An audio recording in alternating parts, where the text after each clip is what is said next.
मार्च 26, 2021, आकाखेड़ी, राजस्थान। सुबह के करीब 7:30 बजे के वक्त राजू नाम का एक लड़का अपने चाचा प्रेम नारायण मीना जी के घर पर दूध देने के लिए जाता है। अब राजू काफी देर से उनके डोर को नॉक कर रहा था, बट कोई भी बाहर नहीं आता। राजू को लगा कि सब सो रहे होंगे, बट राजू यहाँ पर डेली दूध देने के लिए आता था। एंड प्रेम नारायण जी के घर का दरवाज़ा कुछ इस तरीके से था कि अगर उसको थोड़ा ज़ोर से पुश किया जाए तो वो अंदर से खुल जाता था। राजू ने एग्जैक्ट ऐसा ही किया। वो उस दरवाजे को थोड़ा सा पुश करता है और वो दरवाज़ा खुल जाता है। राजू जैसे ही उस गेट के अंदर जाता है तो उसकी चीखें निकल जाती हैं, बिकॉज उसके चाचा प्रेम नारायण जी जो कि वहीं पर बरामदे में पड़े हुए थे, उनकी बॉडी खून से लथपथ थी और उनकी बॉडी को बहुत तेज धारदार हथियार से काटा गया था। ये सब देखकर राजू की चीखें निकल जाती हैं। राजू की चीखें उसकी चाची रुक्मणी सुन लेती हैं, जो कि उसी घर में दूसरे कमरे में थी। एंड फिर वो भागकर आती हैं। इससे पहले कि राजू उन्हें कुछ बता पाता, वो प्रेम नारायण जी की बॉडी को देख लेती हैं एंड उनकी भी चीखें निकल जाती हैं। अब क्योंकि आकाखेड़ी एक छोटा सा गांव है, यहाँ पर घर आपस में मिले जुले हैं और ऑलमोस्ट सब एक दूसरे को जानते हैं, इसीलिए प्रेम नारायण जी के घर से चीखों की आवाज़ आते सुनकर सभी लोग वहाँ पर इकट्ठा हो जाते हैं। एंड गांव का ही एक आदमी चिमवड़ौद पुलिस स्टेशन में कंप्लेंट कर देता है, जिसके बाद पुलिस फौरन वहाँ पर पहुँचती है। यहाँ पर जो प्रेम नारायण जी थे वो एक सरकारी टीचर थे और एक सरकारी स्कूल में पढ़ाया करते थे। ना तो उनकी किसी से दुश्मनी थी और ना ही वो किसी से ज़्यादा बैर रखते थे, जिस वजह से उनका इस तरीके से मर्डर होना एक बहुत ही मिस्टीरियस बात थी। पुलिस अब वहाँ पर आती है एंड पुलिस के लिए जो सबसे बड़ा क्वेश्चन था वो ये था कि आखिर प्रेम नारायण जी को किसने एंड क्यों मारा। Welcome to the show. My name is Akdas and without further ado, let's learn more about today's case revolving around प्रेम नारायण मीना। अब पुलिस सबसे पूछताछ करना स्टार्ट करती है। वो सबसे पहले राजू से पूछते हैं।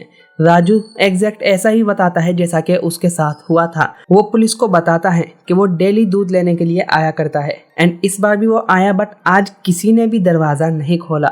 अब ये दरवाज़ा इस तरीके का है कि ज़ोर से पुश करो तो अंदर से खुल जाता है। तो जब मैंने पुश किया तो दरवाज़ा खुल गया और अंदर आकर देखा तो चाचा की यह हालत हुई पड़ी थी। अब पुलिस का शक सबसे पहले राजू पर ही था, बिकॉज सबसे पहले उस ही ने अपने चाचा की ऐसी हालत देखी थी। बट राजू पुलिस के सभी क्वेश्चंस के बहुत ही कॉन्फिडेंस के साथ आंसर दे रहा था, इस वजह से पुलिस का उस पर से शक हट जाता है। अब जब पुलिस रुक्मणी से इन्वेस्टिगेशन करती है तो उसके जवाबों से ऐसा ही लग रहा था कि रुक्मणी भी कुछ नहीं छिपा रही है, वो सब कुछ साफ साफ बता रही है। पुलिस को एक और बात पता चलती है कि प्रेम नारायण जी मध्य प्रदेश के फतेहगढ़ के एक सरकारी स्कूल में टीचर थे और वो घर पर महीने में या फिर साल में कुछ दिनों के लिए ही आया करते थे एंड अभी भी वो छुट्टियों में ही आए हुए थे। जिसके बाद पुलिस अब बच्चों से पूछताछ करती है। बच्चे बताते हैं कि हमारे गेट का दरवाज़ा लगा हुआ था एंड वो अपने पापा को देखकर रो रहे थे। तभी उन बच्चों में से एक लड़की अपने अंदर कमरे में जाती है और एक चिट्ठी लाकर पुलिस को दे देती है। अब पुलिस उससे पूछती है कि ये चिट्ठी किस चीज़ की है, तो वो बच्ची बताती है कि ये चिट्ठी हमारी बड़ी वाली दीदी ने लिखी थी अपनी शादी से पहले एंड ये चिट्ठी हमने छुपा कर रख ली थी। अब पुलिस इस चिट्ठी को पढ़ना स्टार्ट करती है एंड इस चिट्ठी को पढ़ने के बाद इस केस के सारे पन्ने खुलने लग जाते हैं। अब इनकी बड़ी बहन की शादी 2020 को हुई थी एंड ये मर्डर 2021 को हुआ था, यानी कि ये चिट्ठी को लिखे हुए भी अब लगभग 1 साल हो चुका था। ये चिट्ठी उस लड़की ने अपने पिताजी यानी कि प्रेम नारायण जी के लिए लिखी हुई थी एंड जिसमें लिखा हुआ था कि मैं अपनी माँ को बदनाम तो नहीं करना चाहती, बट पिताजी ये जो हमारा नौकर है ये अब घर में नहीं रहना चाहिए।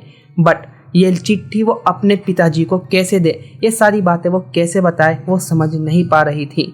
अब ये जो इनका नौकर था इसका नाम था जितेंद्र उर्फ जीतू एंड ये 2019 में इनके घर पर काम करने के लिए लगा था एंड इसकी सैलरी थी 65,000 पर ईयर। इनको खेतीबाड़ी के कामों के लिए और घर के दूसरे कामों के लिए रखा गया था, क्योंकि प्रेम नारायण जी मध्य प्रदेश के फतेहगढ़ में अपनी नौकरी की वजह से वहीं पर रहा करते थे। एंड यहाँ पर उनकी वाइफ रुक्मणी अकेली रहा करती थी। उनको काम करने के लिए अब किसी नौकर की जरूरत थी, इसीलिए उन्होंने जितेंद्र को रख लिया था। बट अब जितेंद्र और रुक्मणी एक दूसरे से प्यार करने लगे थे एंड ये दोनों एक दूसरे के साथ इंटीमेट भी होते थे। एंड एक बार इसी तरीके से रुक्मणी की बड़ी बेटी इन दोनों को गलत सिचुएशन में देख लेती हैं, जिसके बाद वो ये चिट्ठी लिखती हैं। बट ये बात अपने पापा को कैसे बताएं, वो ये नहीं समझ पा रही थी। उसने कई बार कोशिश की बट अगेन वो नहीं कर पाई, क्योंकि एक लड़की अपने फादर से इतनी ज़्यादा खुली हुई नहीं होती है जितने कि वो अपनी माँ से होती है। बट इस केस में उसकी माँ ही गलत थी और माँ की सच्चाई ही उसे अपने पापा को बतानी थी। एंड वो ये चिट्ठी ऐसे ही रख देती हैं। बट ये दोनों छोटे छोटे से बच्चे ये चिट्ठी अपने पास रख लेते हैं। इनको तो ये भी नहीं पता था कि ये चिट्ठी किस चीज़ की है और ये कहाँ पर काम आ सकती है। जब पुलिस ने इस चिट्ठी को पढ़ा तो वो फिर से रुक्मणी से इन्वेस्टिगेशन करते हैं और इस बार जितेंद्र को भी हिरासत में ले लेते हैं।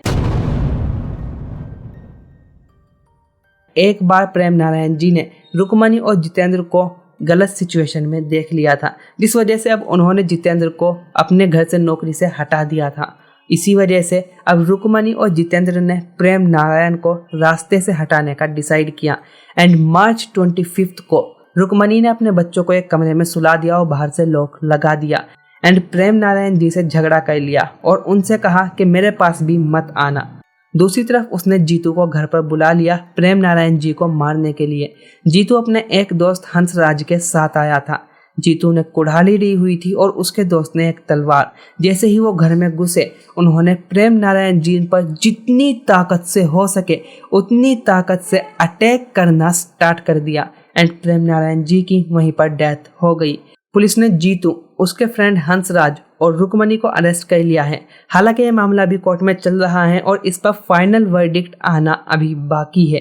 आजकल ऐसे केसेस इसलिए बहुत ज़्यादा बढ़ते जा रहे हैं क्योंकि हस्बैंड और वाइफ के बीच में डिस्टेंस बहुत ज़्यादा बढ़ जाता है। वो एक दूसरे को प्रॉपर टाइम नहीं दे पाते, जिस वजह से बीच में कोई तीसरा आ जाता है, जिस वजह से या तो हस्बैंड या फिर वाइफ दोनों में से कोई एक अपने पार्टनर को मार देता है उस तीसरे बंदे के साथ रहने के लिए। एंड इनका सॉल्यूशन यही है कि आप अपने पार्टनर को टाइम दीजिए। एंड अगर आपकी जॉब कहीं दूर है और आप घर पर नहीं आ सकते तो आप अपनी फैमिली को भी वहीं पर अपने साथ रखिए।